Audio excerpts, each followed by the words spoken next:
Ang henyo at campus beauty na si Lu Qingxian ay hayagang humiling na makipaghiwalay kay Su Chen. Hindi inaasahang na-activate agad ang isang system notification. Unang pagpipilian, tanggihan ang gantimpala, pinakamataas na cultivation, ngunit kailangang tiisin ang 3 taon ng malamig na pangungutya. Pangalawang pagpipilian, tanggapin ang gantimpala, ang Sword God System. Hindi lang agad nagagaling ang kasalukuyang pinsala sa kanyang pundasyon, core, kundi madyay gising din ang walang kapantay na Supreme Sword Body. Tiningnan ni Su Chen ang mga pagpipilian sa kanyang harapan. Ngumiti ng may ginhawa. Kahit isang hanggal ay alam kung paano pumili. Nang kumpirmahin niya, isang walang kapantay na daluyong ng enerhiya ang marahas na pumasok sa kanyang katawan. Sa sumunod na sandali, mula sa isang taong may sirang meridians, isang inutil, lumundag siya sa 5-star Chi and Blood Realm.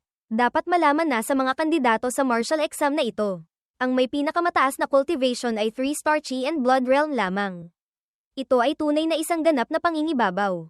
Ngunit bago pa siya makapagdiwang, ang tinig ni Lu Qingxian na puno ng pagkamangha ay umalingaw-ngaw sa kanyang tainga. Hindi niya inaasahan na papayag si Su Chen ng ganoon kadali. Akala niya ay tiyak na magmamakaawa ito ng husto. Gagawin ang lahat para suyuin siya upang makuha niya ang pagkakataon na ipasalin sa kanya ang titulo ng bahay.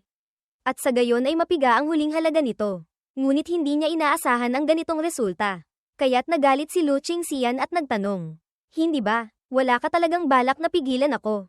Ano ba talaga sa tingin mo ang 2 taon nating relasyon?" Nang marinig ito ni Su Chen, nagpakita siya ng ganap na kawalang interes. "Bakit ko papipigilan ang walang utak na babaeng ito?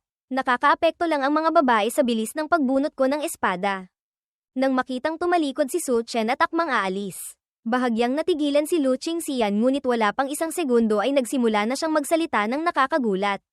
"Su Chen, basta't handa kang pigilan ako kahit kaunti. Ipasalin mo sa akin ang titulo ng bahay mo. Baka sakaling pag-isipan kong hindi na makipaghiwalay. 2 taon nating relasyon, hindi ko rin kayang bitiwan." Pagkasabi nito ni Lu Qingxian, natulala ang lahat sa paligid. Akala nila noong una ay nagbago na ng isip si Lu Qingxian. Nais ng maging disenteng tao. Ngunit hindi nila inaasahan na naghihintay pala siya rito para hingin na ipasalin sa kanya ang titulo ng bahay ni Su Chen. Tunay ngang makapal ang mukha. Ngayon pati ba pamamalimos hindi na tinatago. Hindi na pinansin ni Su Chen si Lu Qingxian. Dahil ang pagtingin pa sa kanya ng isang segundo ay nakakasuka na. Sa sandaling iyon ng katahimikan, isang tinig na parang kulog ang umalingaw-ngaw. Sinapawan ang lahat ng ibang ingay. Pagtingin sa direksyon ng tunog, isang nasa katanghaliang gulang na lalaki ang nakatayo sa mataas na entablado. Nag-aanunsyo, nailabas na ang inyong mga marka sa martial exam. Susunod, isasagawa natin ang talent test. Pagkatapos nito, maaari na kayong magparehistro sa nais ninyong martial arts university. Nang marinig ito, huminto si Su Chen. Muntik na niyang makalimutan ang tungkol dito. Susunod, tatawagin ang mga pangalan ayon sa listahan ng paaralan. Ang taong tatawagin ang pangalan, mangyaring umakyat dito. Una, si Su Chen mula sa number 1 high school. Nang marinig ito, bahagya siyang natigilan dahil medyo nagulat. Ngunit pagkatapos ay mahinahong umakyat sa entablado. Nang makita siyang umakyat, komplikado ang mga ekspresyon ng lahat sa ibaba. Alam ng lahat na napakaganda ng kanyang talento. Ngunit alam din nilang nasira ang kanyang pundasyon, core, at nawala ang kanyang cultivation. Ngunit kabubuo pa lang ng kanilang mga iniisip nang sa sumunod na sandali. Isang unos ng sword chi ang namuo sa paligid niya. At ang kalangitan ay lalo pang napuno ng makakapal na madilim na ulap at dumadagundong na kulog. Nang maramdaman ang nakakatakot na unos ng sword chi na ito, lahat ng mga guro at estudyanteng naroroon ay sobrang nabigla kaya't napilitan silang umatras ng paulit-ulit na may mga ekspresyong puno ng takot. Maging ang Minister of Education at iba pang mga pinuno ay agad na napatayo. Nanliit ang kanilang mga balintataw, ito ay isang heaven and earth phenomenon, kababalaghan ng langit at lupa. Isang talent test na humantong sa isang heaven and earth phenomenon. Isang bagay na sa mga alamat lamang umiiral ay nagpapakita mismo sa kanilang mga mata. Si Su Chen naman ay hindi alam kung ano ang nangyayari at pumasok sa isang hindi mailarawang mahiwagang estado. Sa ilang hininga lamang, isang sinag ng liwanag ng espada ang direktang tumama sa langit. Pinunit ang madilim na ulap. Sa kalagitnaan ng himpapawid, isang malabong imahe ng isang celestial na nilalang ang lumitaw. Isang espada ang nagbukas ng tarangkahan ng langit. Ang nakakakilabot na tanawing ito ay yumanig sa isipan ng hindi mabilang na tao sa Luocheng. Kasabay nito, sa kalaliman ng kagubatan sa labas ng Luocheng, Isang nakaputing figure na lumilipad sakay ng espada ang huminto rin sa pagkamangha. Isang multo ng sword immortal. Posible kayang may henyo sa sword daw na lumitaw. Bulong ng nakaputing figure sa sarili at pagkatapos ay naglaho sa kinatatayuan sa sumunod na segundo. Makalipas ang ilang sandali, ang kababalaghan sa himpapawid ay biglang naging isang daloy ng espiritual na liwanag. Pumasok sa kanyang katawan. Agad na lumino ang kalangitan. Nakaramdam ng ginhawa. Hindi niya napigil ang bumantong hininga. Pagkatapos ay lumingon at nakita ang hindi mabilang na mga matang nakatuon sa kanya. Sobrang exaggerated, ng ekspresyon ng lahat. Hindi ba't sinabing nasira ang pundasyon ni Suchen? Ano to? Isang heaven and earth phenomenon. Ito ay isang talento na sa mga alamat lamang umiiral. Tiyak na magiging isang banal, saint, siya sa hinaharap. Si Lu Qingxian naman ay natulala ng matagal at hindi makapagsalita. Nagawa niyang magdulot ng heaven and earth phenomenon. Gaano ba nakakatakot ang kanyang talento? Alam niya ito sa kanyang puso. Pero ano naman kung maganda ang talento niya? Nasira ang kanyang pundasyon. Hindi na siya makakabawi. Hindi na siya makakapag-cultivate. Ang mga salitang ito ay tila gumising sa mga nasa paligid. At lahat sila ay napakunot noo. Kung ganoon nga, tunay ngang nakakapanghinayang. Ang Minister of Education na nakatayo sa harap niya ay natural na naisip din ito. Gaano man kaganda ang kanyang talento. Limitado ang kanyang mga magiging tagumpay sa hinaharap. Maliban na lang kung may isang banal, saint, natutulong o isang haring demonyo, Demon King, na magsasagawa ng ritual. Kung hindi, ito ay talagang hindi na magagamot. Ngunit ang kaisipang ito ng ministro ay kasisilang pa lang ng sampalan siya ng realidad. May nagsalita, Suchen. Ako ay guro mula sa admissions office ng Qingzhou University. Handa ka bang sumali sa aming Qingzhou University? Sumingit ang isa pa. Ano bang meron sa Qingzhou University? Ako'y mula sa Jingdo University. Pagkatapos ng enrollment, iimbitahan namin ng isang king-level expert mula sa aming akademya para humanap ng paraan na maibalik ang pinsala sa iyong pundasyon. Sa isang iglap, ang mga tao mula sa admissions offices ng mga malalaking universidad ay isinantabi ang kanilang dangal. Pinalibutan siya at pinag-agawan. Tanging ang mga tao mula sa Imperial Sect, Dijiao, ang nanatiling hindi kumikibo. Dahil marami silang mga henyo na kailangang alagaan at hindi maaaring mag-aksaya ng malaking halaga ng yaman sa isang sugal. Ngunit para sa ibang mga nangungunang universidad, siya pa rin ay isang napakahalagang binhi. Kung maibabalik nila ang kanyang mga pinsala, ang kanilang universidad ay maaaring magkaroon ng pag-asa na may angat sa antas ng Imperial Sect sa hinaharap. Nang makitang pinag-aagawan siya ng mga prestihiyosong paaralan, pumangit ang ekspresyon ni Lu Qingxian. Malinaw na napakaganda ng kanyang mga resulta sa martial exam. Ngunit hindi pa rin siya makumpara kay Suchen. Sa harap ng mga imbitasyon mula sa mga nangungunang universidad, ngumisi si Suchen at agad na pinili ang Luocheng Technical College. Ang Luocheng Technical College ay mababa ang ranggo dahil kalalabas lang ng notification ng system. Ang pagpili sa Luocheng Technical College ay magbibigay ng isang divine artifact. Hindi kalabisan sabihin na sa buong Huaxia, 2 lamang ang divine artifacts. Ngayon, isang simpleng pagpili lang ay makakakuha na ng isang divine artifact na laban sa langit. Kahit Hangul ay alam kung paano pumili. Gayunpaman, salungat sa kanyang iniisip, lahat ng tao sa Martial Arts Square ay natulala. Napakaraming nangungunang universidad ang nag-aagawan sa kanya. Nag-aalok pa ng iba't ibang kondisyon. Ngunit pinili niya ang isang mababang ranggong technical school. Ang Minister of Education at ang principal ng No. 1 Martial Arts High School ay parehong natigilan. Pagkatapos ay biglang nagbago ang kanilang mga ekspresyon. Nagmamadaling sinabi ng principal, Suchen, huwag kang magsalita ng kung ano-ano. Sa talento mo, sa pamamagitan lamang ng pagpasok sa isang nangungunang universidad mo ito mapapaunlad ng husto. Huwag mong paglaruan ang iyong kinabukasan. Nagpayo rin ng Minister of Education. Tama iyan, Suchen. Huwag kang padalos-dalos. Pag-isipan mong mabuti. Nang marinig ito, lalo pang tumibay ang kanyang tingin. At sumagot siya, napag-isipan ko na itong mabuti. Pinipili ko ang Luocheng Technical College. Pagkatapos magsalita, hindi na naghintay ng sinumang tatutol. Dir-diretso siyang lumakad patungo sa principal ng Luocheng Technical College. Nang makita ang eksenang ito, bahagyang nasiyahan si Lu Qingxian sa kanyang puso at hindi napigil ang ngumisi ng malamig. Mukhang may kaunting kamalayan ka sa sarili. Alam mong hindi ka karapat-dapat sa isang prestihiyosong paaralan. Bagay ka lang sa basura. Narinig ito ng principal ng Luocheng Technical College at sumagot, Dalagita, mag-ingat ka sa iyong pananalita. Ang aking Luocheng Technical College. Noong kasikatan nito, ay nilampasan pa ang mga imperial sects. Kalahati ng mga martial arts universities sa Huaxia na pinagsama-sama ay hindi pa pantay sa aking Luocheng Technical College. Kung hindi lang, huminto siya. Bahagyang nagbago ang kanyang ekspresyon. At hindi na nagpatuloy. Humarap siya kay Su Chen at nagtanong. Su Chen, napag-isipan mo na ba ang mga kondisyong inaalok nila? Ang aking Luocheng Technical College. Hindi na hinintay ni Su Chen na matapos siya. Direkta siyang pinutol. At sa ilalim ng mga gulat na tingin ng lahat, pinirmahan ang kanyang pangalan sa application form. Nang makita ito, agad na tumingala sa langit ang matandang principal at humalakhak ng malakas. Haha, mabuti. Mula ngayon, ikaw ay estudyante na ng Luocheng Technical College. Sakto namang tumunog muli ang system notification. Ding, binabati kita host sa pagtanggap ng isang sinaunang divine artifact, Long Yuan Sword. Na-activate ang misyon, pumasok sa kailaliman sa ilalim ng Luocheng Technical College. Patayin ng 100 miyembro ng ibang lahi. Maaaring makatanggap ng upgrade sa Sword Dao Physic. Tumunog ang boses ng system. At bahagya siyang ngumiti, nang masaksihan ng eksenang ito. Ang mga admissions teachers mula sa ibang paaralan ay wala nang sinabi pa at tumalikod na para umalis.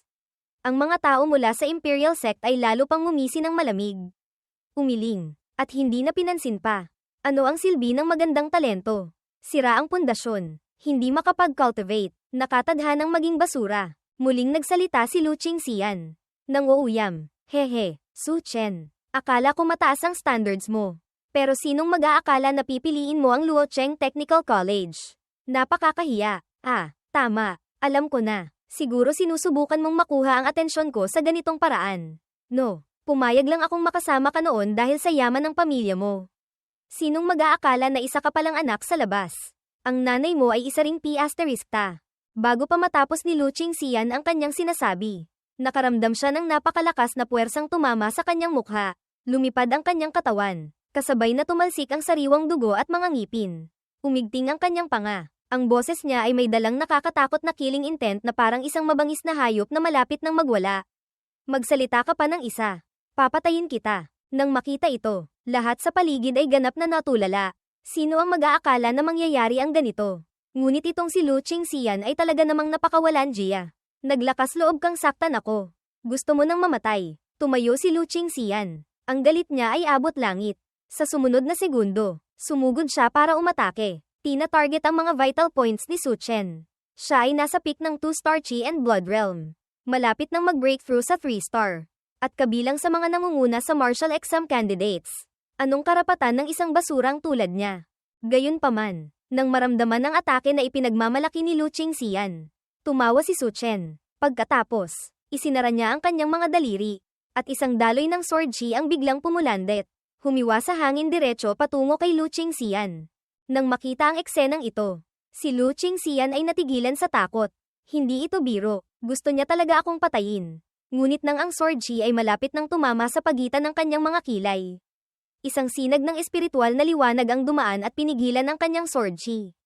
Napakabata pa ngunit ganyan nakasama. Ang nagsalita ay si Leng Mengqiu, guro sa admissions ng Xinghe University, na may cultivation na nasa Marquee Realm. Mataas ang pagtingin niya kay Lu Qingxian.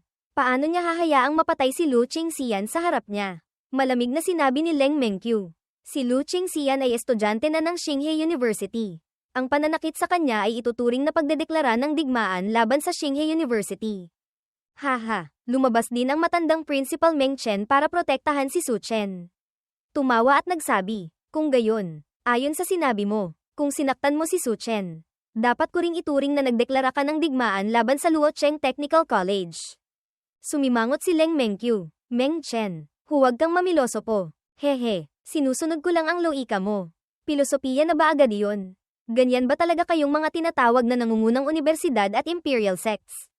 Nakakasuka, walang takot na nagpatuloy si matandang Meng Chen. Ngayon, linawin ko ito. Kapag ginalaw mo kahit isang hibla ng buhok ni Su Chen, agad kong tatawagin ang mga tao mula sa Luocheng Technical College para makipaglaban sa iyo hanggang kamatayan. Ang pagiging siga ni Meng Chen ay ikinagalit ng husto ni Leng Mengqiu. Hindi takot ang aming Xinghe University sa iyong Luocheng Technical College. Gayunpaman, katatapos lang magsalita ni Leng Mengqiu nang makarinig siya ng mahinang tawa. Matatanda na kayong lahat, bakit napakainit pa rin ang inyong mga ulo? Sa sumunod na segundo, sa gitna ng naguguluhang mga tingin ng lahat, Isang figurang nakaputi ang lumitaw sa harap ni Su Chen. Tinitingnan siya ng may elegante at banayad na ekspresyon. Nakilala ni Meng Chen ang taong nasa harap niya at agad na napasigaw sa gulat. Si Jian Tianwang, hari ng espada. Siya ay isang tunay na martial king. At isa pa sa 36 na heavenly kings ng Huaxia. Si Jian Tianwang, masasabing ang kanyang husay sa espada ang numero 1 sa Huaxia. Bakit siya naririto ngayon? Ang mga taong naroroon, kabilang si Leng Mengqiu, ay nakilala rin si Jian Tianwang. Matapos ang pagkabigla, nagmadali silang yumukod ng may paggalang. Ngunit hindi sila pinansin ni Jian Tianwang. Sa halip ay hinawakan niya ang kamay ni Su Chen at ginamit ang kanyang espiritual na enerhiya para suriin ito. Natuklasan niyang tunay ngang malubha ang pinsala sa pundasyon ni Su Chen. Ngunit tila may isang malabong puwersa na pumipigil sa pinsalang iyon. Bukod dito, malinaw niyang naramdaman na ang cultivation ni Su Chen ay nasa 5-star Qi and Blood realm. Ang cultivation na ito ay hindi mababa para sa kanyang edad, tunay ngang nasira ang kanyang pundasyon. Kumunat ng husto ang noo ni Jian Tianwang habang tinitingnan si Su Chen. At nagpatuloy, ngunit kayang gamutin ng Yaowang Shizu, Demon King's True Curse, Essence, ang iyong mga pinsala. Sa yaman ng Imperial Sect o ng mga nangungunang universidad na ito. Makakahanap sila ng Yaowang Shizu, para sa iyo. Malinaw na ang ibig sabihin ni Jian Tianwang. Hindi niya talaga maintindihan kung bakit pinili ni Su Chen ang Luocheng Technical College. Sumagot si Su Chen. Alam ko po, pero hindi ko kailangan. Hindi na siya nagsalita pa, hindi niya rin masabi na mayroon siyang system. Sige, nang marinig ito, napailing na lang si Jian Tianwang. Pagkatapos ay seryosong nagsabi, pagkalipas ng kalahating taon, kung hindi pa rin gumagaling ang pinsala sa iyong pundasyon, personal akong hahanap ng Yaowang Shizu para pagalingin ka. Ang mga salita ni Jian Tianwang ay ikinagulat ng lahat ng naroroon. Ganoon na lang ang pagpapahalaga ni Jian Tianwang kay Su Chen. Nahanda siyang personal na maghanap ng Yaowang Shizu para sa kanya. Sa sandaling iyon, ang mga nangungunang universidad ay nakaramdam ng kaunting pagsisisi. Kung nalaman lang nila agad na may tulong mula kay Jian Tianwang. Nakuha na sana nila ang isang henyo na kayang magdulot ng heaven and earth phenomenon. Ngunit huli na ang lahat para sa pagsisisi, si Su Chen ay kabilang na sa Luocheng Technical College. Ang sumunod na sinabi ni Jian Tianwang ay lalo pang ikinagulat ng lahat. Mula pagkabata, mahal ko na ang landas ng espada. Handa ka bang maging magkapatid sa panunumpa, sworn brothers, sa akin? Diyos ko, nang matapos magsalita si Jian Tianwang, maging si Su Chen ay natulala. Anong ibig sabihin nito? Magkapatid sa panunumpa, ang Minister of Education at ang mga admissions teachers sa tabi ay ganap na natulala. Iyon si Jian Tianwang, ang pinakamalakas na nilalang sa antas ng Martial King. Ngunit sa harap ng gulat na mga tingin ng lahat, bahagyang tumawa si Jian Tianwang. Haha, balak ko sanang kunin ka bilang disipulo. Pero mukhang wala na akong karapatan ngayon na maging guro mo. Ang iyong talento sa sword daw ay higit pa sa akin, mayroon kang sariling landas sa espada. Kung tuturuan kita, baka masira ko pa ang iyong kinabukasan. Nang umalingaw-ngaw ang tinig ni Jian Tianwang na puno ng panghihinayang. Lahat ng tao sa Martial Arts Square ay lubos na naantig sa kanyang mga salita. Para sa kanila, huwag nang sabihing isang Heavenly King. Kahit isang Martial King lang ang pumayag na kunin silang disipulo ay sukdulang karangalan na. Sapat na para isulat sa isang hiwalay na pahina sa talaang kanan ng kanilang pamilya. Ngunit pagdating kay Su Chen, ang Heavenly King mismo ang nagsabing hindi siya karapat-dapat maging guro nito. Gaano ba kalaban sa langit, heaven-defying, ang talento ni Su Chen? Ngunit sa katunayan, may sariling mga kalkulasyon si Jian Tianwang. Una, dahil napakakilabot ng talento ni Su Chen. Tiyak na magiging isang sukdulang eksperto siya sa hinaharap, na may pag-asang makalusot sa antas ng banal, saint, at makapasok sa maalamat na kaharian. Nais niyang tiyakin na si Su Chen ay lalaki ng maayos, sa madaling salita. Nais niyang maging tagapagtanggol ng landas, daw protector, nito. Pangalawa, dahil talagang pinahahalagahan ni Jian Tianwang si Su Chen at nais niyang mag-alaga ng isang taong maaaring makahigit sa kanya sa landas ng espada. Si Su Chen, matapos ang pagkabigla, ay medyo nahihiyang sumagot. Ako po ay isang bata lamang sa Qi and Blood realm. Baka madungisan ko lang po ang pangalan ni Jian Tianwang. Haha, nang marinig ito, muling tumawa ng malakas si Jian Tianwang. Ang iyong mga magiging tagumpay sa hinaharap ay hindi magiging mas mababa sa akin. Medyo minamaliit mo ang iyong sarili sa pagsasabi niyan. Napilitang ngumiti si Su Chen. At saka nagsalita, kung gayon, Maraming salamat po sa pagpapahalaga. Jian Tianwang. Haha, mabuti. Ang tunay kong pangalan ay Liu Wuzhuang. Mula ngayon, tawagin mo na lang akong Kuya Liu. Ituring mo itong regalo ko sa ating pagkikita. Pagkasabi nito, isang storage ring ang lumitaw sa kamay ni Jian Tianwang at inilagay niya ito sa kamay ni Su Chen. Ito ay isang napakahalagang kayamanan. At sa loob ng storage ring ay mayroong napakaraming cultivation resources. Nagbigay-pugay si Su Chen bilang pasasalamat. Maraming salamat, Kuya Liu. Medyo nalilito pa rin siya, bigla siyang nagkaroon ng isang Heavenly King bilang nakatatandang kapatid. Hindi ba't ibig sabihin nito'y maaari na siyang maglakad ng patagilid, walang kinatatakutan, kapag nasa labas? Tulad ni Leng Mengqiu kanina. Kung sinampal niya ito ng ilang beses, malamang ay kailangan nitong tiisin lang. Sa pag-iisip nito, hindi niya napigil ang mapangiti ng palihim. Pagkatapos ay narinig niya si Jian Tianwang na nagsalita, Xiao Qiyu, Little Qiyu. Referring to Leng Mengqiu. Kalimutan na natin ito. Hindi ka na bata, bakit ka pa nakikipag-away sa isang kabataan? Nang marinig ito, wala nang nagawa si Leng Mengqiu kundi paulit-ulit na tumango. Opo, kasalanan ko po ito. Nakita ito ni Su Chen at napangiti sa kanyang sarili. Ito ang tunay na lakas. Kung hindi dumating si Jian Tianwang, hindi niya alam kung anong kalokohan pa ang gagawin ng matandang babaeng ito. Si Lu Qingxian, na nakatayo sa likod ni Leng Mengqiu, ay muling nag-init ang ulo. Nakatitig kay Su Chen ng may galit. Malinaw na mayroon siyang ganoong talento at kakayahan. Bakit hindi niya sinabi sa akin? Kung sinabi niya lang agad, hindi sana ako humiling ng hiwalayan sa pagkakataong ito. Ngayon, tingnan mo, lumalabas na ako pala ang naging katawa-tawa kanina. Habang siya naman ngayon ay naging isang nilalang na hindi ko na kayang abutin. Kasalanan niya lahat ito. 2 taon naming relasyon, pero itinago pa niya ito sa akin. Sa huli, kasalanan niya lahat. Nang si Lu Qingxian ay akmang susugod para maglabas ng galit. Naunang nagsalita ang Hallmaster ng Luocheng Martial Artists Grand Hall. Kapatid na Su Chen, ako si Luo Chan, Hallmaster ng Luocheng Martial Artists Grand Hall. Interesado ka bang sumali sa aming Martial Artists Grand Hall?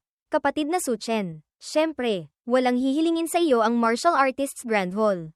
Isang nominal na posisyon lang ang kailangan. Taon-taon, babayaran ka ng Grand Hall ng 100 milyong yuan bilang sahod, kasama ang mga benepisyo ng isang elder. Pagkasabi nito, lalo pang nagulat ang mga tao sa paligid. Hindi makapagsalita sa pagkabigla, dapat malaman na para makasali sa Martial Artists Grand Hall bilang isang elder, kailangan mong magkaroon ng cultivation na hindi bababa sa 6-star Marquee Realm. Samantalang si Su Chen ngayon ay nasa 5-star Qi and Blood Realm pa lang. Ilang malalaking realms ang pagitan. Kitang-kita ng lahat na sinusuyo siya ng Martial Artists Grand Hall. Pagkatapos magsalita ni Luo Chan, hindi na niya binigyan ng pagkakataon si Su Chen na tumanggi.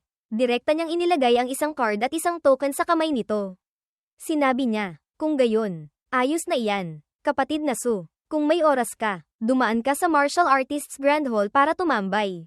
Kumaibat ang gilid ng bibig ni Su Chen. Tunay ngang kailangan mong gawing mahalaga ang iyong sarili, ang prinsipyong ito ay hindi nagbabago kahit saan.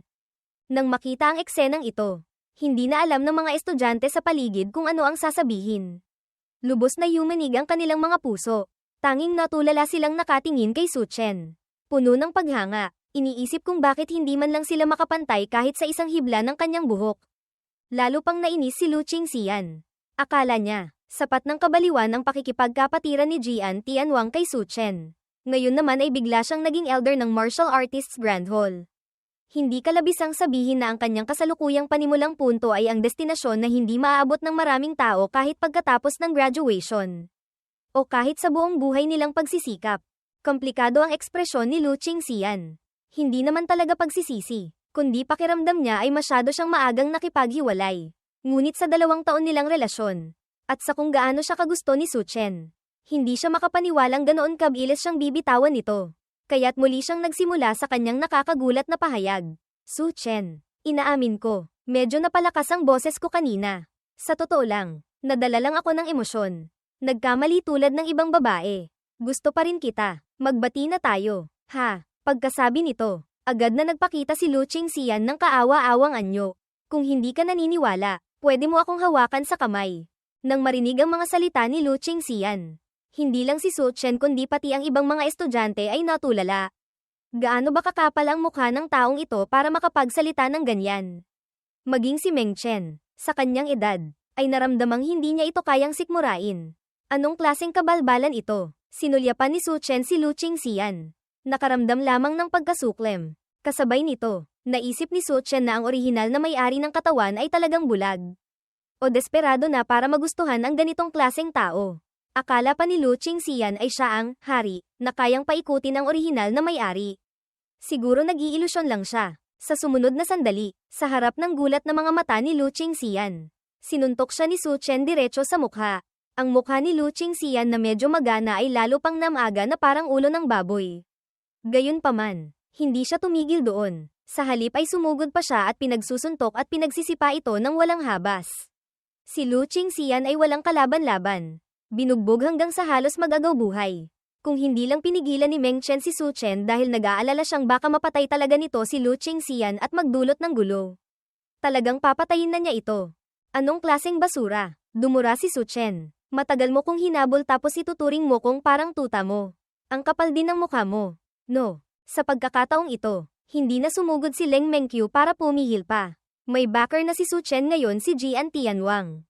Kahit dumating pa ang principal ng kanilang Xinghe University, kailangan pa ring bigyang respeto si Jian Tianwang. Nang makita ito ng mga tao sa paligid, nakaramdam sila ng kasiyahan sa kanilang puso. Tunay na nakakaganti. Ginawa ni Su Chen ang hindi nila kayang gawin. Tumayo na rin ang Minister of Education para dalhin si Lu Qingxian. Doon lang natapos ang insidente. Nagpatuloy pa rin ang pagsusulit. Pero wala nang interes si Su Chen na manood pa. Wala na itong kinalaman sa kanya. Ang pinakaapurahan ngayon ay ang mabilis na manghuli at pumatay ng 100 demonyong hayop para makuha ang Sword God bloodline at mapagaling ang pinsala sa kanyang pundasyon. Sa kanyang kasalukuyang 5-star Qi and Blood Realm cultivation, kasama ang divine artifact na Long Yuan Sword. Hanggat hindi siya papasok ng malalim sa kagubatan ng mga demonyong hayop o makakatagpo ng demonyong hayop na nasa Qi realm, hindi magiging malaking problema. Nang makitang aalis na naman si Su Chen, natigilan si Meng Chen. Hindi pa niya nasasabi kay Su Chen ang tungkol sa enrollment. Nagmamadali siyang nagsabi, ang enrollment sa Luocheng Technical College ay sa Lunes ng susunod na linggo. Magkakaroon ng pagsusulit kung saan kailangan ninyong iwasan ang paghabol ng mga dating estudyante. Ang huling ranggo ay may kinalaman sa cultivation resources na matatanggap ninyo sa Luocheng Technical College sa hinaharap. Habang nagsasalita, inabutan ni Meng Chen si Su Chen ng isang badge ng Luocheng Technical College. Pagkalipas ng isang linggo, dalhin mo ang badge na ito sa Luoshan sa labas ng syudad. Kinuha ni Su Chen ang badge. Tumango, at diretsong umalis. Pumasok sa kagubatan sa labas ng syudad. Libu-libong taon na ang nakalipas. Nang magbanggaan ang mga dimensional space, ang espiritual na enerhiya sa Blue Star, Lamtin, ay bumalik. Maraming mababangis na hayop, pati na mga alagang ibon, ang nagmutate at naging mga demonyong hayop sa Blue Star. Habang nag-iisip, bigla siyang huminto dahil sa harap niya ay lumitaw ang isang itim na alakdan na kalahati ng taas ng tao at may habang 3 metro. Ito ay isang 3-star Qi and Blood Realm na makamandag na alakdan. Napakalakas ng lason. Kahit ang isang Qi Realm demonic beast na matusok nito ay mahihirapang labanan ang nakakatakot na lason. Malinaw na nakita rin siya ng makamandag na alakdan. Malamig ang mga mata nitong nakatitig sa kanya. Papalapit, hindi siya nagatubili. Agad niyang binunot ang espada at humiwa. Isang unos ng sword Qi ang namuo sa isang iglap. Naramdaman ng makamandag na alakdan ang nakamamatay na panganib at nais umiwas. Ngunit huli na, dumaan ang liwanag ng espada. Nag-iwan ng 3 talampakang lalim na hiwa sa lupa. Ang katawan ng makamandag na alakdan ay nahati sa 2 at bumagsak. Una na, ngumiti si Su Chen. Naging maayos naman. Akmang lalapit siya para kunin ang bangkay ng alakdan. Ngunit sa sumunod na segundo, nakaramdam siya ng malamig na hangin. Nagmamadali siyang lumingon at nakita ang hindi mabilang na makakapal na makamandag na alakdan na nakapalibot na sa kanya. Bahagyang nagbago ang kanyang ekspresyon. Naramdaman niya na ang pinakamalakas sa mga alakdan na ito ay nasa 6-star Qi and Blood Realm, habang ang pinakamahina ay nasa 2-star Qi and Blood Realm. Sa ganitong porma sayon, hindi kalabisang sabihin na kahit ang isang 8-star o 9-star Qi and Blood Realm cultivator ay maaari lamang pansamantalang umiwas. Ngunit ngayon, kahit gusto niyang umalis, hindi siya makakatakas. Puro makamandag na alakdan sa lahat ng direksyon. Mabuti na rin, saktong masusubukan niya ang bagsik ng Heaven Rank Martial Skill. Pagkasabi nito, isang nakakatakot na sword Qi ang pumailan lang sa langit. Unang anyo ng Xiaoyao Sword Art. Dumaan ang liwanag ng espada. at agad na tumahimik ang paligid.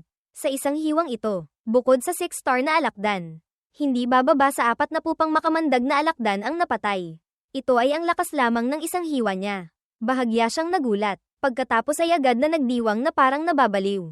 Tunay ngang heaven rank martial skill. Baguhan pa lang siya pero ganito nakalakas. Kung maabot niya ang Great Completion Stage, gaano pa kaya ito kalakas?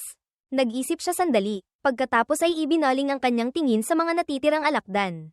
Sumigaw ng malamig, at humiwa ng espada. Sa ganitong paraan, pinatay niya lahat ng makamandag na alakdan na naroroon. Sa kabuuan, nakapatay siya ng 87, kulang na lang ng 13 para makumpleto ang misyon at matanggap ang Sword God Bloodline.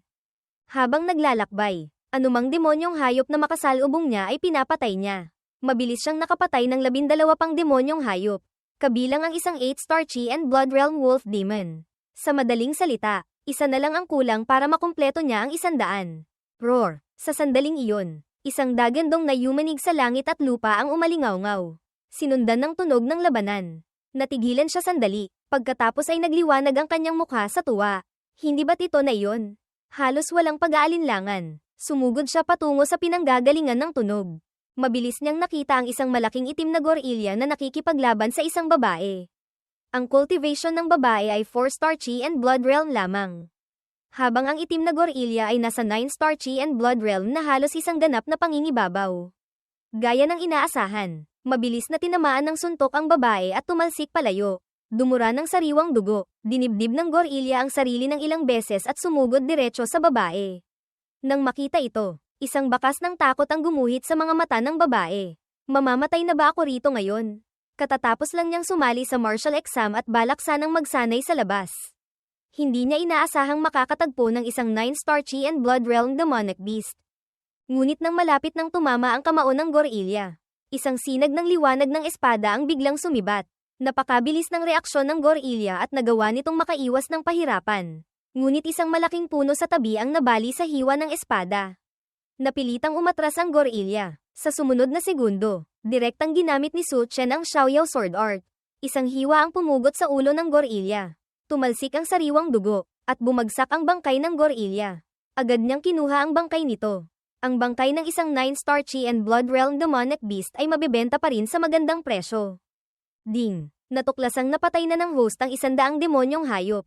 Natanggap ang Sword God Bloodline. Dahil sa mahusay na pagganap ng host, bibigyan ng karagdagang gantimpala na isang innate sword bone.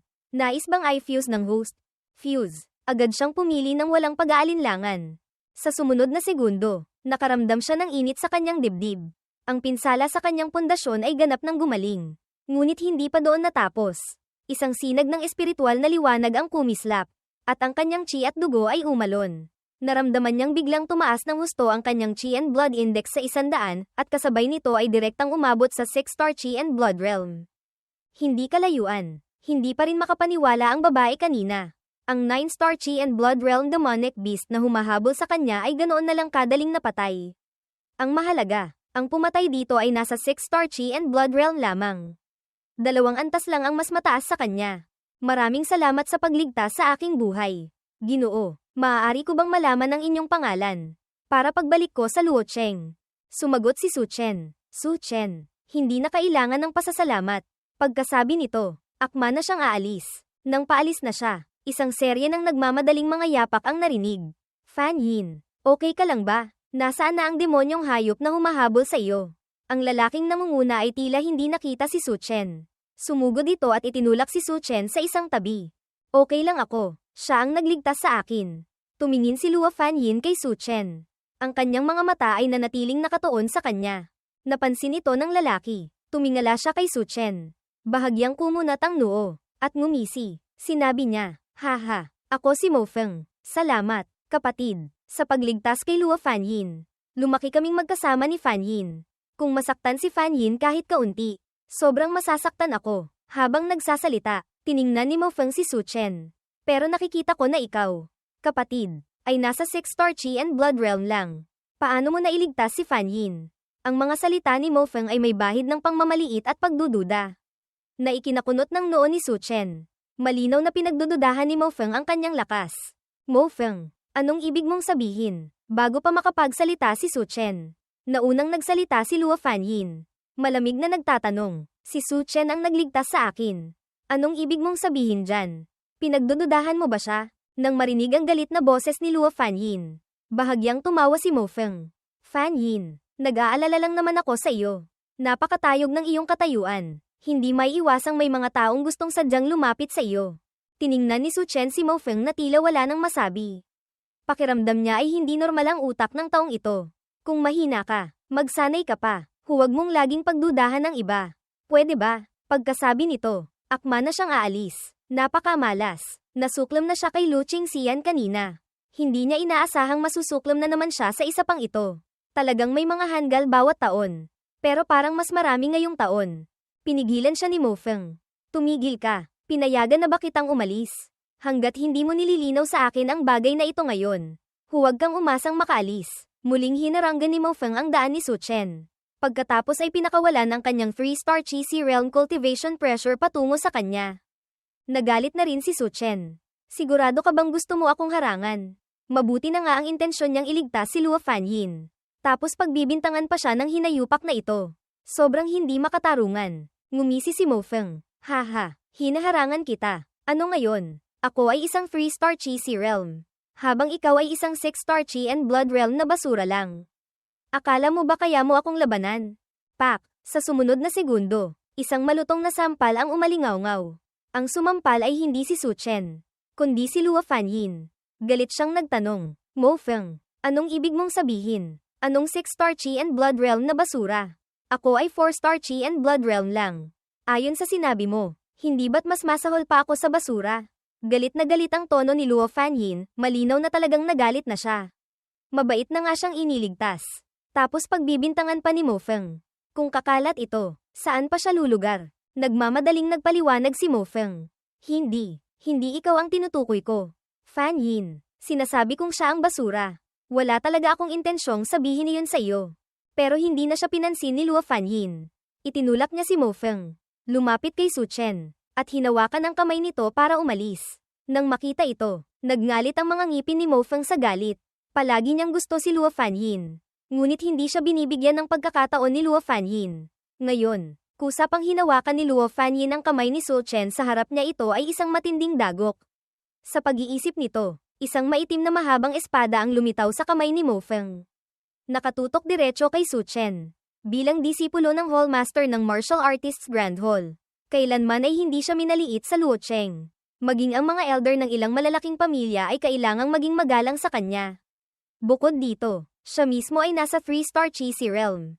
Sa kanyang edad, ang pagkakaroon ng 3-star Cheesy Realm Cultivation ay maituturing ng halos isang henyo. Ngumisi si Su Chen. Ha, disipulo ng Hallmaster ng Martial Artists Grand Hall.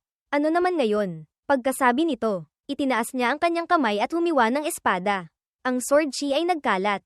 May dalang walang kapantay na sword intent. Nang maramdaman ang napakagaling na sword technique ni Su Chen, natakot si Mo Feng. Napigilan siya hanggang sa puntong paulit-ulit siyang umaatres. Walang tigil sa pagdepensa at pag-iwas. Hindi man lang makasugod. Bahagyang namutla si Mo Feng. Hindi na makayanin. At pag-alit na nagtanong, Lintik, sino ka ba talaga? Walang ganyang klaseng sword master sa Luo Cheng. Sumagot si Su Chen. Luo Cheng Technical College. Su Chen. Nang sabihin niya ang kanyang pagkakakilanlan, hindi lang si Mo Feng kundi pati si Luo Fanyin ay natigilan. Akala nila ay galing siya sa isang nangungunang universidad. Hindi nila inaasahan na mula pala siya sa isang akademya na nasa pinakahuling ranggo sa Huaxia. Nagtanong si Mo Feng, bakit hindi ko pa narinig na mayroong isang tulad mo sa Luo Cheng Technical College? Bahagyang ngumiti si Su Chen. Siguro dahil hindi pa ako nakakapag-enroll. Katatapos ko lang sumali sa martial exam. Ang Long Yuan sword sa kanyang kamay ay naglabas ng isang malinaw na tunog, malabong may umalingaw-ngaw na dagandong ng dragon. Nagpatuloy siya. 3-star Cheesy Realm pero ganyan lang kalakas. Medyo nadismaya ako. Balak niya sanang subukan ang agwat sa pagitan niya at ng Cheesy Realm. Pero hindi niya inaasahang ganyan kaina si Mo Feng. Hindi natural ang ekspresyon ni Mo Feng. Ang yabang mo rin. No, kung kapantay niya sa edad. Ang kasalukuyang 6-star Chi and Blood Realm cultivation ni Su Chen ay hindi gaanong kahanga-hanga. Ngunit kung ito ay isang 6-star Chi and Blood Realm na katatapos lang sumali sa martial exam, iyon ay isang napakatinding nilalang. Dapat malaman na hanggang ngayon, Ang pinakamataas na record sa buong Luocheng ay 5-star Chi and Blood Realm lamang. Ngunit sinira niya ang record na ito. Pero bakit ang isang henyong tulad nito ay sumali sa Luocheng Technical College? Ang ganitong talento ay sapat na para makipagkumpetensya para sa Imperial Sect. Labis na nabigla sina Mo Feng at Luo Fanyin. Habang lalo nilang iniisip, lalo silang hindi makapaniwala, ngunit hindi ito pinansin ni Su Chen at direktang ginamit ang Xiaoyao Sword Art. Ang tuso at malupit na sword technique ay naging dahilan para hindi masundan ni Mo Feng ang kanyang mga hiwa. Swoosh! Dumaan ang isang sinag ng liwanag ng espada. Bumagsak si Mo Feng sa lupa. Ang sakit ay nagpaungol at nagpagulong sa kanya ng walang tigil. Kung hindi siya mabilis na nakarik, sapat na ang isang hiwang iyon para patayin siya. Nanlaki ang mga mata ni Luo Fanyin. Puno ng hindi paniniwala ang kanyang mukha. Isang Chi and Blood Realm ang tumalo sa isang Chi Si Realm. Kung kakalat ang ganitong tagumpay, sapat na para sumikat ang pangalan ni Su Chen sa buong Luocheng. Maging sa buong Huaxia. Pero hindi niya alam na sikat na ang pangalan ni Su Chen sa buong Luocheng. Nagkibit-balikat si Su Chen at sinabi kay Mo Feng, "Kung mahina ka, magsanay ka pa. Dapat na tayong bumalik sa syudad. Hindi masama ang huli ko ngayon." Tumingin siya sa langit, lubog na ang araw. Kung hindi pa sila aalis at maghihintay pa ng gabi. Pagkasabi nito, hindi na niya pinansin si Luo Fanyin at naunang umalis. Huminto sandali si Luo Fanyin. Pagkatapos ay sumunod kay Su Chen. Si Mo Feng, na nakahandusay sa lupa, ay tinulungang tumayo. Puno ng puot ang kanyang mga mata habang tinitingnan ng direksyon kung saan umalis si Su Chen. Luocheng Technical College, di ba? Wala akong pakialam kung sino ka. Minamalas ka dahil kinalaban mo ako. Umuwi muna tayo sa Martial Artists Grand Hall. Si Master ang pinakamahal kay Fanyin. Kung malalaman ni Master na may isang walang kwentang lalaki na may masamang intensyon kay Fanyin. HMPH. Mabilis na nakarating si Su Chen sa Martial Artists Grand Hall. Ito ang pinakamalaking sentro ng mga martial artists sa buong Luocheng. Hindi lang siya makakabili ng kahit anong gusto niya rito, kundi maaari rin siyang magbenta ng anumang resources na nasa kanya. Nang makapatay ng napakaraming demonyong hayop, kinolekta niya ang kanilang mga bangkay para maibenta sa magandang presyo rito. Bagamat mayroon siyang villa na iniwan ng kanyang mga magulang at 40 milyong yuan. Ang kaunting perang ito ay talagang balewala para sa cultivation ng isang martial artist. Ang ilang mababang antas na mga tableta o espiritual na halaman ay nagkakahalaga na ng daan-daang libong yuan pataas. Ang medyo mas maganda ay lampas 1 milyon. O kahit 10-10 milyon. Ang cultivation sa hinaharap ay lalo pang magiging napakamahal. Ang kanyang mga magulang ay maagang namatay sa battlefield laban sa ibang lahi sa panahon ng pag-atake ng ibang lahi 4 na taon na ang nakalipas. Ang ikalawang palapag ay pangunahing lugar para sa pagbili ng mga bangkay ng demonyong hayop. Si Luo Fanyin ay laging sumusunod sa tabi niya. Tila nahulaan niya ang intensyon ni Su Chen kaya't nagsimula siyang kusang magpaliwanag. Isang empleyado sa tindahan ang agad na sumalubong. "Ginoo, nais niyo po bang magbenta ng ilang bangkay ng demonyong hayop?" Kasabay nito, sa labas, ang tatlo kina Mo Feng ay nakabalik na rin sa Martial Artists Grand Hall. Ang dibdib ni Mo Feng ay bahagya ng nabendahan para mapigilan ang pagdurugo. Nakita niyang pumasok sina Su Chen at Luo Fanyin sa isang tindahan. Malamig na ngumisi si Mo Feng. "Utusan mo ang ating mga tauhan. Sabihin mo sa may-ari ng tindahang iyon para sa akin na baratin sila ng husto. Pigilan mo sila. Hahanapin ko si Master." Pagkasabi nito, ay nalalayan si Mo Feng ng isang tao. Paika-ikang umalis. Sa loob ng tindahan, nang ilabas ni Su Chen ng isang tumpok ng mga bangkay ng makamandag na alakdan. Agad na natulala ang tindero. Tinitingnan siya ng may gulat. Ang mga makamandag na alakdan na ito, bagamat hindi mataas ang cultivation realm, ay mga hayop na namumuhay ng grupo at may napakalakas na lason sa kanilang katawan.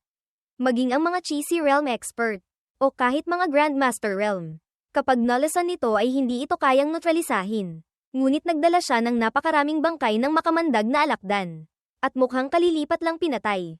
Matapos bilangin ng empleyado, mayroong kabuoang 79 na bangkay ng makamandag na alakdan.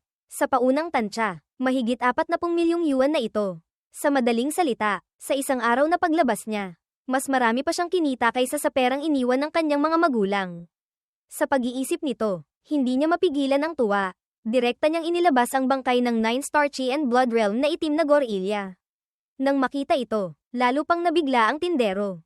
Nararamdaman niyang ang cultivation ni Su Chen ay 6-star Chi and Blood Realm lamang. Paano siya nakapatay ng napakaraming demonyong hayop? Napulot lang ba niya? Ngunit hindi iyon mahalaga. Sinabi ng empleyado. Sandali lang po, Ginoo. Malaki po ang halaga ng mga item na ito. Kailangan ko pong i-report sa boss para siya ang magpresyo. Hindi na kailangan. Hindi na kailangang presyuhan pa. Katatapos lang magsalita ng empleyado ng isang mababang boses ang umalingaw-ngaw. Tumingala si Suchen at nakita ang isang nasa katanghaliang gulang na lalaking malaki ang tiyan. May hawak na pipa, na naninigarilyo habang papalapit. Hindi na kailangang presyuhan ang mga ito. Iwan nyo na lang dito. Maaari na kayong umalis. Hindi naintindihan ng empleyado at nagtanong. Boss, ano po ang ibig niyong sabihin? Sinaman siya ng tingin ng boss. Baboy ka ba? Wala ka bang utak? Ganyan sila kabata. 6-star chi and blood realm lang ang cultivation nila. Paano sila makakapatay ng ganyang karaming makamandag na alakdan? Maging ang mga cheesy realm martial artist ay mahihirapan dyan. Lalo na't mayroon pang 9-star chi and blood realm demonic beast. Kaya't iisa lang ang katotohanan, ninakaw nilang dalawa ang pinaghirapan ng iba. Talagang wala nang masabi si Suchen. Bakit biglang naging siya ang nagnakaw ng pinaghirapan ng iba? Ngunit nang makita niya ang isang taong nakaitim na palihim na sumisilip sa labas ang taong sumusunod kay Mo Feng, agad niyang naintindihan. Agad siyang nagtanong, Boss, may ebidensya ka ba sa sinasabi mo? Ngumisi ang boss. Haha, ebidensya. Anong ebidensya ang gusto mo? Kung hindi ka paaalis, tatawag ako ng law enforcement. At saka, anong ebidensya mo na ikaw ang pumatay sa mga demonyong hayop na ito? Tila sigurado ang boss na kaya niyang lamangan si Suchen. Malamig siyang ngumisi. Nang marinig ito, ayaw nang magsalita pa ni Suchen. Akmang kukunin na niya ang mga bangkay ng demonyong hayop at aalis. Ngunit hinaranggan siya ng boss. Iwan mo ang mga gamit dito. Ipapaalam ko sa may-ari para kunin niya. Nagtanong si Suchen. Ibig mong sabihin, kilala mo kung sino ang may-ari. Bakit hindi mo tawagin para makilala ko? Ikinaway ng boss ang kanyang kamay. Hindi ito isang taong kaya mong makilala. Alis na, sabi ng matanda. Akmang paalisin sila ni Luo Fanyin. Agad na nagalit si Luo Fanyin. Sino ka para paalisin ako? At gusto mo pang angkinin ang mga demonyong hayop na pinatay ng kaibigan ko.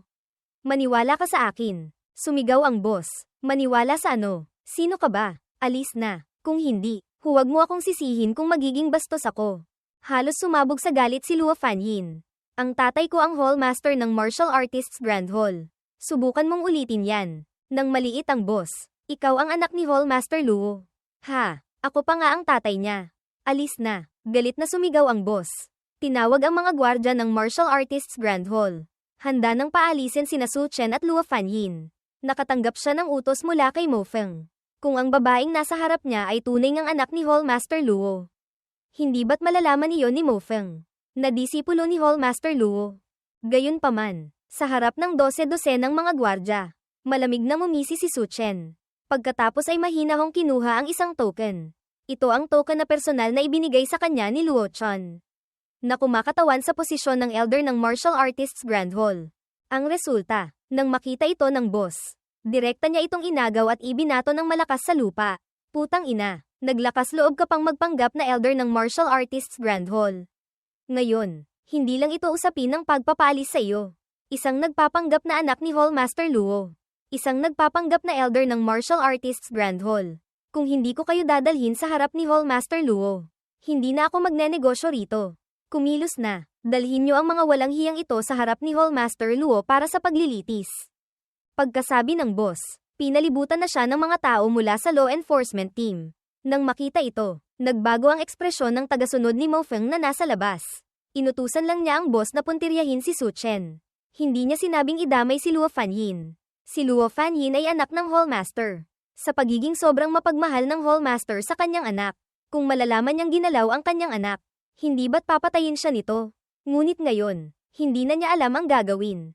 Kaya't nagmamadali siyang nag-report kay Mo Feng. Ang mga miyembro ng law enforcement team ay pawang nasa Cheesy Realm Cultivation. Sumugod sila para palibutan si Suchen. Walang pag-aalinlangang nagsimulang umatake. Malamig na sinulyapan sila ni Suchen. Ang Long Yuan sword sa kanyang kamay ay humiwa, at agad na umalon ang sword chi. Hindi mabilang naliwanag ng espada ang damaloy. May dalang matalas na aura, para salubungin ang mga atake. Ang ingay ng labanan ay lalo pang nakaakit ng hindi mabilang na mga taong nanunood. Sa loob ng maraming taon, ito ang unang beses na nakakita sila ng taong naglakas loob na gumawa ng gulo sa Martial Artists Grand Hall. Tunay ngang, guya na hindi takot sa tigre. Ang punong tanggapan ng Martial Artists Grand Hall ay may isang revered one, Zun Zi, bilang tagapagtanggol, kahit isang Martial King ang dumating ay kailangang sumunod sa mga patakaran. Ang batang ito ngayon ay talagang napakalakas ng loob. Hindi kalayuan. Napadaan sina Leng Mengqiu at Lu Qingxian. Nang makita ang eksenang ito, natigilan din sila. Hindi nila inaasahan na ang taong gumagawa ng gulo at nakikipag-away sa Martial Artists Grand Hall ay si Su Chen. Ang batang iyon na may sirang pundasyon ay sumali sa Luocheng Technical College. Gulat ang ekspresyon ni Leng Mengqiu. Naramdaman niyang ang cultivation ni Su Chen ay umabot na sa 6-star Qi and Blood Realm. Pero hindi ba't sira ang kanyang pundasyon at hindi na makapag-cultivate? Ngayon sa Martial Arts Square, ang kanyang cultivation ay 5-star Qi and Blood Realm lang. Hindi iyan ang mahalaga. Ang importante ay nakikipaglaban siya ngayon sa mga miyembro ng law enforcement team. Ang mga miyembro ng law enforcement team ay pawang nasa Qi Si Realm cultivation. At ang pinuno nila ay nasa 5-star Qi Si Realm pa. Ngunit sa ganoong porma sayon, hindi pa rin nila matalo ang isang 6-star Qi and Blood Realm na tao. Lubos na nabigla si Leng Mengqiu. Hindi makapaniwala, ang mga kayang lumaban ng lampas sa kanilang antas ay pawang mga henyo sa kani-kanilang lugar. Maituturing na mga halimaw, prodigy. Ngunit itong si Su Chen ngayon, hindi lang siya lumalaban ng lampas sa kanyang antas, kundi lumalaban pa siya sa ilang tao ng sabay-sabay at hindi pa rin nalalagay sa dehado. Natural na napansin din ni Lu Qingxian si Su Chen. Malamig na parang yelo ang kanyang ekspresyon. Ngunit may dalang walang katapusang puot. Labis siyang napahiya ni Su Chen ngayon. Paano niya malulunok ang galit na ito? Totoong siya ang unang humingi ng hiwalayan. Pero kasalanan ba niya yon? Gusto lang naman niyang magkaroon ng mas magandang buhay. Ano ang mali roon? Bukod dito, humingi na siya ng tawad kay Su Chen. Ngunit hindi marunong makiramdam si Su Chen. Ayaw siyang patawarin. Tunay ngang walang kwenta. Malamig na sinabi ni Lu Qingxian. Isang handgal na naglakas loob na gumawa ng gulo sa Martial Artists Grand Hall. Akala ba niya ay mataas talaga ang tingin sa kanya ni Hall Master Luo? Tuwang-tuwa siya sa kanyang puso. Umaasang mapapatay si Su Chen sa Martial Artists Grand Hall. Unang anyo ng Xiaoyao Sword Art. Sumigaw si Su Chen sa kanyang isip. Biglang pumulandat ang liwanag ng espada. Sa sumunod na sandali, ang malakas na sword chi ay direktang nagpatalsik sa mga miyembro ng law enforcement team sa paligid. Bumagsak sila sa lupa at umubo ng dugo. Isang galaw lang at natalo ang 6 na Qi Si Realm martial artists.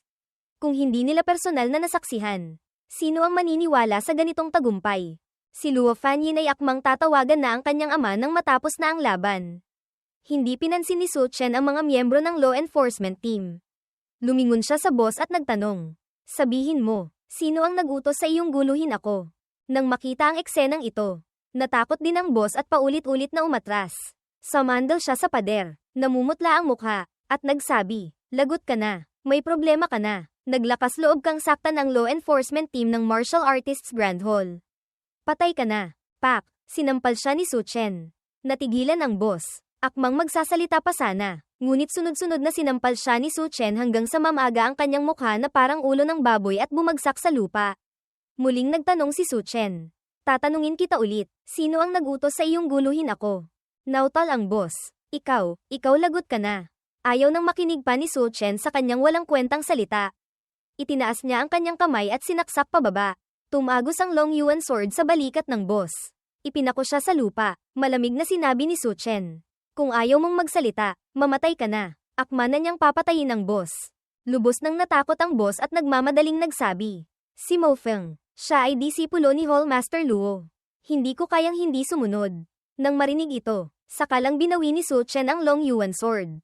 Malamig na mumisi, gaya ng inaasahan. Siya nga, galit na sumugod si Luo Fanyin. Pinagsusuntok at pinagsisipa ang boss para maglabas ng galit. "Aso ka ba niya? Kung ano ang iutos niya sa iyo, gagawin mo agad." Sinulyapan ni Su Chen si Luo Fanyin. Ngayon lang niya naalala ang sinabi nito kanina. Anak pala siya ni Luo Chun. Medyo nagulat siya rito. "Tumigil ka." Isang mababang boses ang umalingaw-ngaw. Isang malakas na puwersa ang bumalat kay Luo Fanyin. Kaya't hindi siya makagalaw. Isang lalaking nakasuot ng damit pangsanay ang dahan-daang lumapit. Malamig na nakatingin kay Su Chen. Ang lalaki ay naglalabas ng aura ng isang Grandmaster Realm. Pumipiga patungo kay Su Chen. "Naglakas loob kang gumawa ng gulo sa Martial Artists Grand Hall. Kahit saan ka pa nanggaling. Ano man ang iyong background, kailangan mong sumunod sa mga patakaran ng Martial Artists Grand Hall." Si Elder Luo mismo ang dumating. Nang lumitaw siya, lahat ng tingin sa Martial Artists Grand Hall ay napunta sa nangungunang ekspertong ito ng Luo Cheng. Ngumisi si Elder Luo. Haha, dalawang bata, mukhang kahit mga Diyos pa ang dumating ngayon. Hindi na kayo iligtas. Pagkasabi nito, isang napakalakas na pressure ang bumagsak. Nais siyang supulen kasama si Luo Fanyin. Siya ay nasa Grandmaster Realm Cultivation, habang sina Su Chen at Luo Fanyin ay nasa Chi and Blood Realm lamang. Medyo nahihirapan silang labanan ang kanyang pressure. Putang ina mo, umungol si Su Chen. Ang chi at dugo sa kanyang buong katawan ay sumabog. Ang hiwa ng kanyang espada ay direktang sumire sa pressure ng lalaki. Ang kanyang katawan ay naging isang malabong imahe. Sumusugod para umatake. Paano nangyari ito? Nang makita ang eksenang ito, gulat ang ekspresyon ng lalaki. Ngunit bago pa siya makarik, tumama na ang espada ni Su Chen. Napilitan siyang umatras ng paulit-ulit. Itinaas ang dalawang kamay para sumangga. Ngunit ang isang hiwang ito ay nagpatalsik sa kanya ng ilang hakbang. Hindi na malaya ni Su Chen na pumasok siya sa isang empty spirit, walang laman na espiritu, state. Ang sword chi sa paligid ng kanyang katawan ay nagsimulang kumalat ng walang kontrol. Pagkatapos ay biglang namuo na parang matigas na hangin, gale, na umiikot sa paligid niya. Ito ay Sword Aura, Jiangang. Nang makita ang eksenang ito, napasigaw sa gulat si Leng Mengqiu. Labis na nabigla ang kanyang ekspresyon. Dapat malaman na ang Sword Aura ay ang pangalawang major realm ng Sword Cultivators, na tumutugma sa antas ng sword technique ng isang Sword Dao Cultivator. Bago nito, si Su Chen ay nasa Rumen, entry level, palang na Sword Chi. Hindi niya inaasahan na sa maikling panahon ay naunawaan na niya ang Sword Aura. Hanggang ngayon, ang pinakabatang nakaintindi ng Sword Aura sa buong Huaxia ay si Jian Tianwang Liu Wuzhuang sa edad na 20. Ngunit si Su Chen ngayon ay 18 taong gulang pa lang at direktang naunawaan na ang Sword Aura. 2 taon pang mas bata kaysa kay Jian Tianwang. Sa isang iglap, ang buong Martial Artists Grand Hall ay nabalot ng nakamamatay na katahimikan. Tanging ang tunog ng Sword Aura ni Su Chen ang umalingaw-ngaw. Boom! Isang malakas na pagsabog ang umalingaw-ngaw.